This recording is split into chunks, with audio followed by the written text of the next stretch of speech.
જય સ્વામિનારાયણ.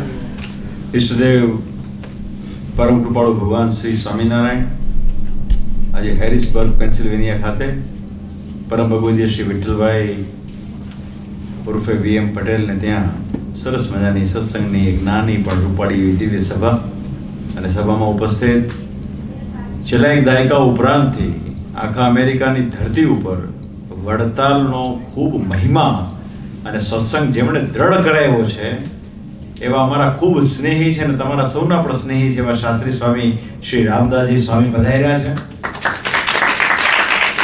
અને હમણાં જેમણે બહુ સરસ મજાનું વક્તવ્ય આપ્યું એવા ધોલેરાના વિદ્વાન શાસ્ત્રી સ્વામી શ્રી હરિપ્રકાશદાસજી સ્વામી પધાર્યા છે. ભંડારી સ્વામી આવ્યા છે, વિહારી સ્વામી આવ્યા છે. તો ઉપસ્થિત તમામ આદરણીય સૌ સંતો, ખાસ કરીને VM પટેલના આગ્રહથી ઘણા બધા ભક્તજનો ઉપસ્થિત રહ્યા છે. ગિરીશભાઈ છે, ઇન્દ્રવદનભાઈ ન્યૂજર્સીથી આવ્યા છે, કિરીટ બાપુ છે, એમના સુપુત્ર હિતેશભાઈ છે. આપ સૌ સ્થાનિક હરિભક્તો છો બધા ઘણા બધા. તો સૌથી પહેલા આપ સર્વે ભક્તોને અમારા ભાવથી જય સ્વામિનારાયણ. VM આખો સત્સંગ ભાવના ઉપર ટકેલો છે. આ સત્સંગમાં સર્વોપરી કોઈ બાબત હોય તો કેવળ ને કેવળ પ્રેમી ભક્તની ભાવના છે. સ્વામિનારાયણ ભગવાનને પૂછવામાં આવ્યું કે તમે અનંત કોટી બ્રહ્માંડના આધાર છો, તમારા રૂવાડે કરોડો બ્રહ્માંડો ફરતા હોય, તમે અક્ષરધામના અધિપતિ છો, તો તમે ત્યાં બેઠા બેઠા પૃથ્વી પર રહેલા જે જીવ હોય એનું કલ્યાણ ના કરી શકો? જે તમારે વારે વારે પૃથ્વી પર આવવું પડે છે. અને જો તમે ત્યાં બેઠા બેઠા કલ્યાણ ના કરી શકો તો તમારા પરમેશ્વરપણાને વિશે પણ પ્રશ્ન ઉપસ્થિત થાય. ત્યારે ભગવાને વાત કરી કે ભગવાન તો કર્તુમાં કર્તુમ છે, તો ત્યાં બેઠા બેઠા કલ્યાણ કરે ને નોય કરે. પણ ભગવાન પૃથ્વી પર કેવળ ને કેવળ પોતાના પ્રેમી ભક્તનો ભાવ પૂરો કરવા સારું પધારે છે. સાથોસાથ ધર્મનું સ્થાપન કરે છે અને કલિકાળમાં જીવાત્માનું કલ્યાણ થાય એના ઉત્તમ ઉપાય કરતા હોય છે. એટલે આ સંપ્રદાયની અંદર જે કી ફીચર્સ છે એ છે ભક્તનો પ્રેમ. જ્યાં પ્રેમ છે ત્યાં સર્વસ્વ બધું છે. આજે અમે આવ્યા છીએ ઘણી વાર આવ્યા છીએ. VMને ત્યાં ઘણી બધી વખત સભા થઈ છે, ગિરીશભાઈ ત્યાં થઈ છે, અમેરિકાના વિવિધ વિસ્તારોમાં થઈ છે. પણ અલ્ટિમેટલી ભાવનાની વાત છે. આજે VMએ બહુ ઉત્તમ ભાવના દેખાડી અને સરસ મજાની સભાનું આયોજન કર્યું, તમને બધાને તેડાવ્યા, સરસ મજાની પ્રસાદની વ્યવસ્થા કરી અને આ સભાની વ્યવસ્થા કરી. એ બદલ હું ખરેખર બહુ હૃદયથી VM પટેલને ખૂબ ખૂબ ધન્યવાદ આપું. આમાં માતા પિતાના સંસ્કાર, ગુરુજનોના આશીર્વાદ એ બહુ મહત્વની વસ્તુ છે. મેં બહુ બારીકાઈથી જોયેલું છે કે એમણે એમના માતુશ્રીની સેવા બહુ મોટી ઉંમર સુધી કરી છે, બહુ એકદમ નિર્દોષતાથી કરી છે. આ બધો પુણ્ય પ્રતાપ હોય છે. આ પ્રથમ દ્રષ્ટિએ જણાતું નથી, પણ મા બાપની જે સેવા કરવી એ એક બહુ મોટી વાત હોય છે. હમણાં ગિરીશભાઈ પણ એમના માતુશ્રી ધામમાં ગયા, એની પણ ખૂબ બધી સેવાઓ એમણે કરી. તો કહેવાનો તાત્પર્ય વાલા ભક્તજનો, આજે જે કંઈ આપણને પ્રાપ્ત થાય છે ને એ વડીલોના આશીર્વાદથી પ્રાપ્ત થાય છે. ભગવાનની કૃપા તો હોય જ. ભગવાનની કૃપા હોય તો જ આપણને એવા સદવિચાર આવે, તો જ આપણને સારા કાર્યો કરવાની આપણને ભગવાન પ્રેરણા આપતા હોય છે. ત્યારે આજે આ નાનકડી એવી સભામાં મને બહુ આનંદ થાય છે અને હું હંમેશા ભગવાનના ચરણોમાં એવી જ પ્રાર્થના કરું કે તમામ ભક્તોના જીવનમાં આ જ પ્રમાણેનું ધર્મ, જ્ઞાન, વૈરાગ્ય, ભક્તિ વધે. માતા પિતાની આપણે સેવા કરીએ, ઈશ્વરે કંઈક આપ્યું હોય તો સત્કાર્યમાં એનો ઉપયોગ કરીએ. ક્યારેય આપણે અહમ ન રાખીએ કોઈ વાતનો, કાયમ સદાચારમય જીવન જીવીએ. સત્સંગમાં આવ્યા છીએ તો દાસના પણ દાસ થઈને રહીએ. બસ આટલું કરીએ ને, કોઈનું અણહકનું લઈએ નહીં, કોઈની તરફ કુદ્રષ્ટિ કરીએ નહીં.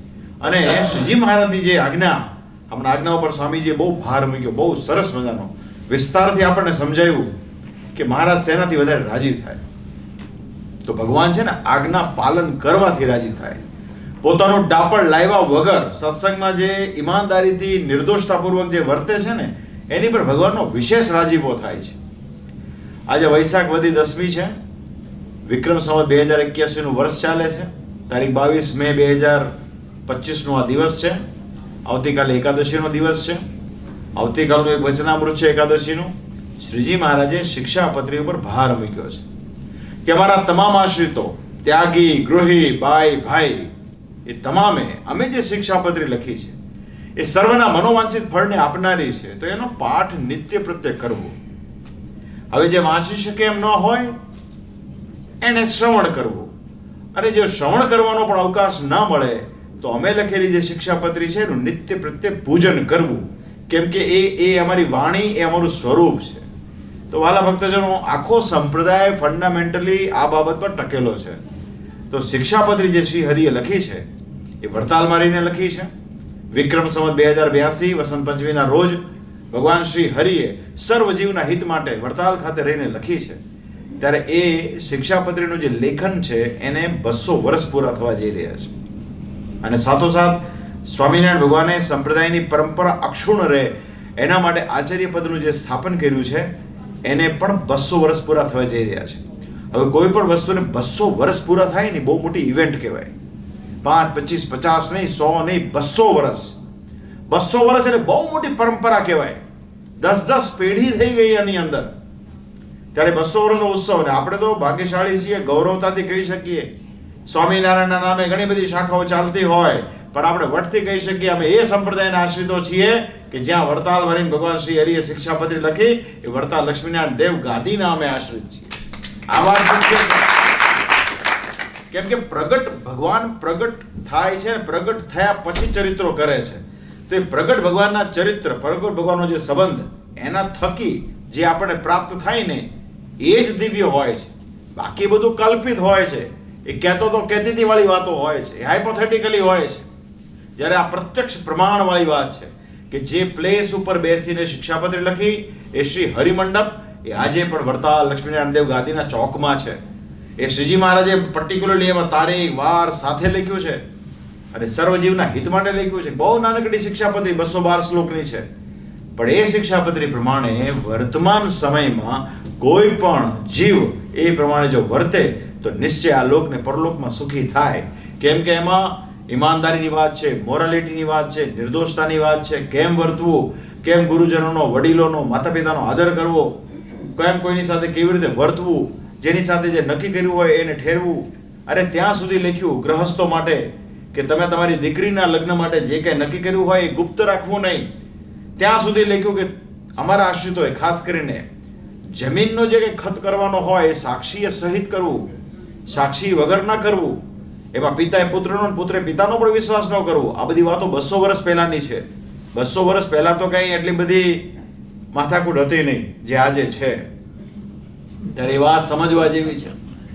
આજે ઘણા મને કે મારા એક જગ્યાએ મેં પૈસા વ્યાજે આપ્યા હતા, તો હવે મને નથી આપતો ને યારો હરિભગત જ છે. મેં તો ઈ હરિભગત, તમે હરિભગત, તમે સાક્ષી વગર આપ્યું એટલે તમે ફોલ્ટમાં, ઓલા સાક્ષી વગર લીધું ઈ ફોલ્ટમાં. હવે આમાં શ્રીજી મહારાજની ગેરંટી નથી. તમારે જે કાંઈ આર્થિક વ્યવહાર માટે કરવાની જરૂર હતી તો તમારે સાક્ષી સહિત કરવાની જરૂર હતી, પણ તમે એટલું ભૂલ ચૂકી ગયા છો તો એટલું કદાચ તમારે વિઘ્ન આવે. પણ અમે પ્રાર્થના કરીએ છીએ કે તમારું છૂટું થઈ જાય, પણ આ તો એક ભગવાનની વાત છે. તો બસ વાલા ભક્તોનો મૂળ વાત આ છે. મૂળ વાત પ્રેમની છે, મૂળ વાત નિયમ પ્રમાણે વર્તવાની છે. જેટલું દુઃખ આવે છે ને એ ક્યાંક શિક્ષાપત્રીની આજ્ઞા ન પાળી હોય ને એનું આવે છે. પણ જીવને શું હોય છે કે પોતાના ડાપણનું બહુ માન હોય છે. જીવને પોતાના ડાપણનું અતિશય માન હોય છે. શ્રીજી મહારાજે કીધું શાસ્ત્રમાં જે મોહની વ્યાખ્યા છે ને, મોહ, એ મોહ એટલે શું ખબર છે? પોતાનો અવગુણ ન સૂજે ને એ જ મોહ. અને હકીકત છે આપણે બધા, આપણે તેમ લાગે આપણે તો ટોપ ઓફ ધ ટોપ છીએ, બેસ્ટ છીએ, અમારે જેટલું જ્ઞાન, અમારે જેટલું કાર્ય કોઈ પાસે છે નહીં. એટલે મહારાજ કે જીવને પોતાનું ડાપણનું બહુ માન હોય અને એને લઈને મોટા મોટાની ખોટ કાઢે પાછો. એ પરમેશ્વર સુદ્ધાની પણ ખોટ કાઢે કે ભગવાન આ ઠીક નથી કરતા. ત્યારે એવા સમયમાં એને એ નથી ખબર કે એ પોતે જીવ કોટીનો છે, એનું પોતાનું કેટલું આયુષ્ય છે એની એને ખબર નથી. પણ એ ભગવાનની ખોટ કાઢે એવો હોય એટલે ભગવાન સ્વામિનારાયણની સ્પષ્ટ આજ્ઞા છે કે અમારા આશ્રિતોએ બહુ નિર્દોષતાપૂર્વક જીવનમાં રહેવું, સહજ સ્વભાવે રહેવું, દરેક સત્સંગીનો આદરભાવ કેળવવો, એનામાં જે સારી સારી વાત હોય એ આપણે આગ્રહ કરીને આપણામાં લાવવાનો પ્રયત્ન કરવો અને આપણા અવગુણ હોય તપાસ કરવો.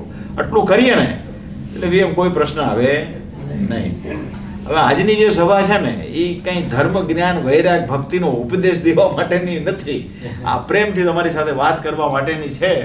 તો હું પ્રથમ બહુ રાજી છું. તમારો જે ભાવ છે ને બહુ ગ્રેટ છે.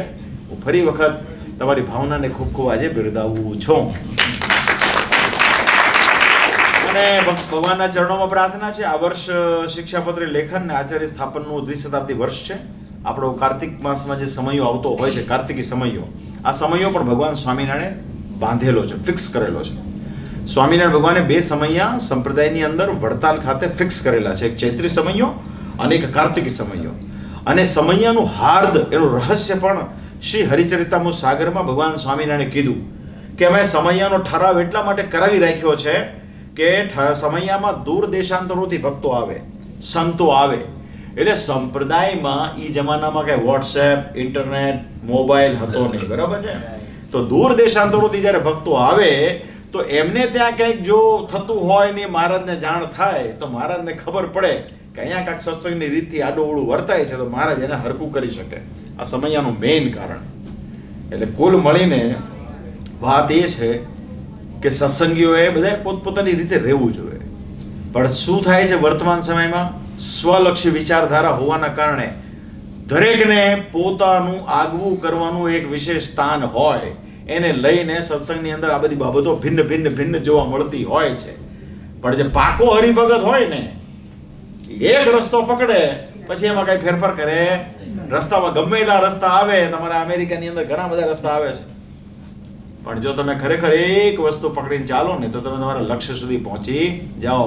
બાકી ગિરીશભાઈ છે ને ગોળ ગોળ ગોળ ગોળ ગોળ ભરવાનું આવે, એ નેવી ઓલું શું કહેવાય, ગૂગલ પર તમને ચક્ર ચડાવી દે. કાલે અમે કોલંબસ ગયા હતા. તે કોલંબસ નામનો એક સાહસિક માણસ આજથી વર્ષો પહેલા યુરોપમાંથી નીકળ્યો, એને ભારત જવું હતું. તે નીકળ્યો ને તો ડાબે વળવાને બદલે જમણે વળી ગયો, તો સીધો અમેરિકા પહોંચી ગયો. એટલે તમે લક્ષ્ય ચૂકો ને એટલે તમે ક્યાં નીકળો ને કઈ નક્કી નહીં. એટલે શિક્ષાપત્રી છે ને એ આપણી દીવાદાંડી છે, માર્ગદર્શિકા છે. મુશ્કેલી હોય તો શિક્ષાપત્રીમાં ધ્યાન આપો અને વચનામૃત વાંચો, એમાં તમને તમામ પ્રશ્નોના જવાબ એમાંથી મળી જશે. તો બસ વાલા ભક્તજનો, આજના દિવસે ખૂબ ભગવાનના ચરણોમાં પ્રાર્થના, તમારા સૌની પર ઈશ્વરની ખૂબ કૃપા રહે. અને પારિવારિક સભા જેવું કહ્યું છે સ્વામીજીએ, તો કે જરૂરી નથી કે સંતો જ કથા કરે, વાર્તા કરે કે અમે આશીર્વચન આપીએ. તમે પણ એટલા જ બધા ભગવાનના પ્રેમી છો, તમારે બી કાંઈ પૂછવું હોય, કહેવું હોય તો છૂટથી કહી શકો છો. આવી તકો કઈ વારે વારે મળતી હોતી નથી. તો વરતાલિયારી હરિકૃષ્ણ મહારાજની સંપૂર્ણ કૃપા આપ સર્વ ભક્તો પર રહો, એવી એમના ચરણમાં પ્રાર્થના સાથે અમારા ભાવથી જય. બોલો લક્ષ્મી નારાયણ દેવ.